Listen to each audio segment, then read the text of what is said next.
Cette tension entre la foi et le doute a inspiré écrivains, philosophes et cinéastes jusque dans la culture populaire. Bon là j'ai plein d'exemples, mais ça serait trop long, mais je vais en citer deux parce que ça va peut-être plus vous parler, parce que ce sont des exemples qui sont tirés du cinéma. Et ça, le cinéma, c'est la culture pop. C'est aussi, ça fait partie de notre culture. Je ne sais pas si vous avez vu ces deux films-là. Alors l'un sans doute, puisqu'il s'agit de Star Wars, la guerre des étoiles.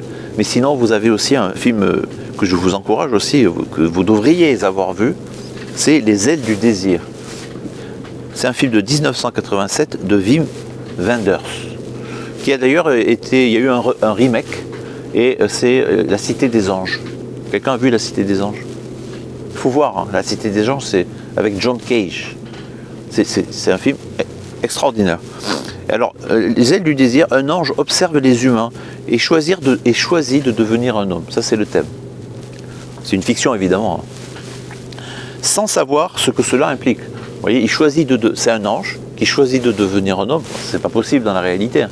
On peut essayer d'imaginer un ange. D'abord, il observe. Il voit les humains qui vivent, etc., dans la chair, donc avec tout ce que ça représente, et il choisit de devenir un homme. Donc, il pose un acte de foi parce qu'il ne sait pas ce que cela implique. Il voit, mais il n'a pas expérimenté. Son acte est un saut de foi. Le film baigne dans une méditation poétique sur croire en l'amour. Il est beaucoup question d'amour dans ce film. La vie et l'humain, mais sans garantie. Dans la culture... oui, Star Wars, pourquoi? Parce que dans la guerre des étoiles, la force est une puissance que les fameux Jedi, c'est comme ça qu'on dit, non? Jedi, apprennent à sentir, à croire, avant même de la voir. Rappelez-vous, hein, vous l'avez vu Star Wars. Ne me dites pas que vous n'avez pas vu Star Wars quand même. Vous l'avez vu? Vous l'avez vu? Ben, voilà, vous l'avez vu. Même en Belgique, on regarde Star Wars quand même. Et puis, Nicolas, vous l'avez, bien sûr. Star Wars, il est question de la force, on est d'accord. Et la force, c'est invisible. Et les Jedi doivent apprendre à la sentir, un peu comme on doit sentir la présence du Christ et du Saint-Esprit.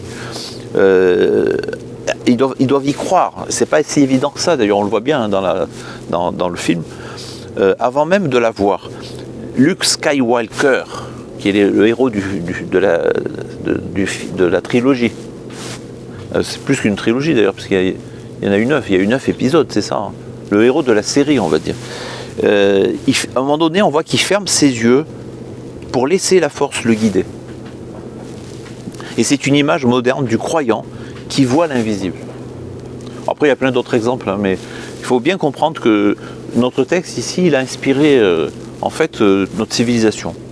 Thomas a marqué. L'histoire, ce qui s'est passé là, c'est quelques versets.